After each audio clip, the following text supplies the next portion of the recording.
Good day to you. Welcome to Prime World Photoshop tutorial. And in this video, we are going to be looking at the basics of Photoshop. And we are going to start with how to create a new document and how to open files. It could be one file, it could be multiple files. But before we even look into that, I just want to show you how to set up your workspace to work in Photoshop. This is how the interface looks like. Photoshop interface looks like. Of course, we've not yet created a new document, so that's why this place is blank. But we have this first bar, and this first bar is called the menu bar, and this second bar is called the properties bar. It shows you the properties of the particular tool that is being selected. We are going to look at it in a later chapter when we start looking at tools bar. We have the tools bar here. You can see all these tools here. This bar is strictly for the tools. And when we move to the right, we have this panel. This is the layer panel, this part.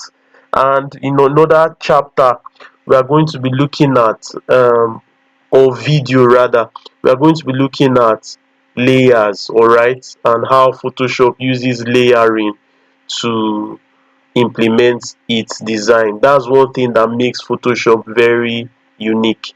So we are going to be looking at the layers panel. Okay, we are going to be looking, this is the swatches panel where you can select the color you want. Okay, and yeah, so let's just start by setting up our workspace. If you want to set up your workspace, currently I'm using um essentials. Okay, this is the best workspace for Photoshop beginners. If you are just starting with Photoshop, this is the workspace that I recommend you use. So in order for you to go there, you just click on Windows and you go to workspace and you choose essentials, which is the default one actually. So if you have your Photoshop installed, the default workspace will be essentials. Now, having said that, let's dive right into it. So let's look at the first menu of the menu bar called File. Okay, so if we want to open a new document, we simply go to File and we press this option called New, which has the shortcut Control N. So when we press the new option, this new bar, this new dialog box opens up for us to make our settings. So for this first one, you can decide to call the document a name, give it a name that you want, okay, depending on what you want to design. So let me just call this test. Let's just call it test. Okay, then of course you would want to leave the document type to custom, because this is usually the custom one used. Okay, depending on what you want to work on. There's the one for artboard, there's the one for web, there's the one for mobile app design, depending on what you want to design. But for a start, we are going to just use the custom one, which is like a general setting for everything. Now the next place we are going to look at is the width. That is, how wide do you want your document to be? Okay, so that's where this one is specified. And the next one is the height. How tall do you want your document to be? So this is where we specify the the height of your image. And right now Photoshop is a raster document, is a raster software rather, because it works with pixels. There's what we call pixels. Okay, usually when you snap an image with your camera and you zoom very close to that image, you see that the image is made up of tiny squares called pixels. Okay, and Photoshop usually creates its objects and edit photos in pixelated format. So we can set up the dimension, like more or less the unit of measurement, something like that, for your document. And by default it's set to pixels. You can set it to inches, centimeters, millimeters, points, picas, columns, but for a start we are going to set ours to pixels. Okay, and there are different standard pixel dimensions for um a document template. Okay, take for example the standard pixel dimension for A4. I don't know if you are aware of A4 paper, the paper that they usually use to print, um the popular paper that is used to print out um documents. Okay, so A4, the standard measurement for A4 in portrait view. What I mean by portrait view is in the tall view, not in the wide view. In the tall view, okay, is more or less, the width is, so it's 2480 by 3508. Okay, so this is the pixel dimension for A4 paper. Okay, so you are going to be looking at an exercise that would expose to you, if you do it, the different pixel dimensions for different design templates like Instagram story and the likes. Now let's move to the next one, which is resolution. Now resolution has to do with the sharpness or clarity of your document. How sharp and clear do you want your document to be? Of course, you know, if you use smartphones or digital camera, you have an idea what resolution means. It's simply talking about how clear, the image this device is going to produce for you. Like for 5 megapixels, 10 megapixels, 20 megapixels, the higher the resolution number, the more clear the images are going to be that that device is going to produce. So there's a very important point you need to understand concerning resolution. As you can see, the default is set to 72.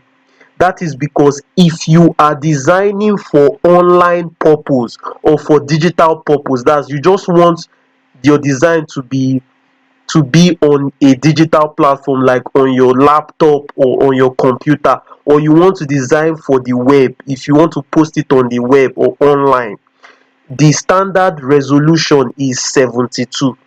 But if you want to design for offline purpose, that is, you want to print it out, the standard resolution is 300 pixels per inch, particularly when you are designing a work that will be viewed up close by people or by you.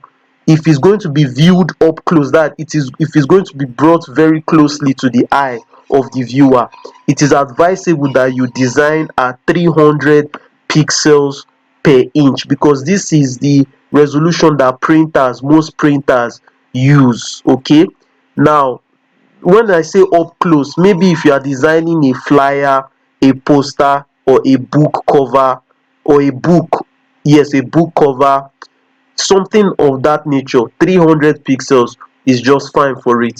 But in case you are designing something much larger that will not really be viewed up close by the viewer, maybe like a banner or a vinyl banner, the type that is being posted on roads where the viewer is not very close to it, you could decide to design it at, let's say, 150 pixels per inch, so that if you design it more than this, the file size may become too large or to just be unnecessary, since the viewer doesn't need to be too close to it to see all the details. So this is what you need to understand when we are designing for, when we are specifying the resolution of our document. um the color mode is more or less like, are you designing This also affects whether you are designing for digital or online purpose, or you are designing for print and offline purpose. For digital and online purpose, it's usually set to RGB. Okay, it's usually set to RGB. That's for digital and web purpose. But if you want to design for print, it is best you set it to CMYK, because most printers work with this CMYK color mode. Alright, so set it to CMYK if you want to print. Now, also we have other modes like the grayscale mode, whereby you want to print your, or you want your document to come out as black and white, so you can set it at this grayscale mode. But for now, I'll leave it at RGB. So the next option we are looking at now is the background content option. Okay, you can set it to white, you can set it to black, you can set it to the background color. Okay, so this is the background color currently is, if you look at these two boxes here, they show you the foreground color and the background color. The foreground color, FORE, is somewhat like pink now. Okay, the background color is somewhat like gray, dark gray. Okay, so if you choose background color, it will choose the dark gray color, since that is the background color currently.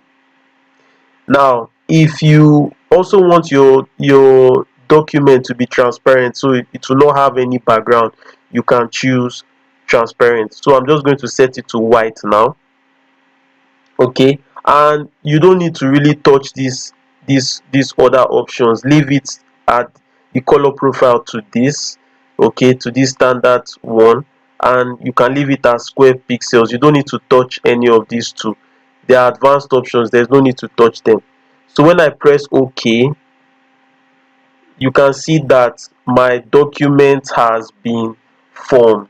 Okay, and it's set to black now. Okay, but I could set it to white or any color depending on how I put my settings in the new tab.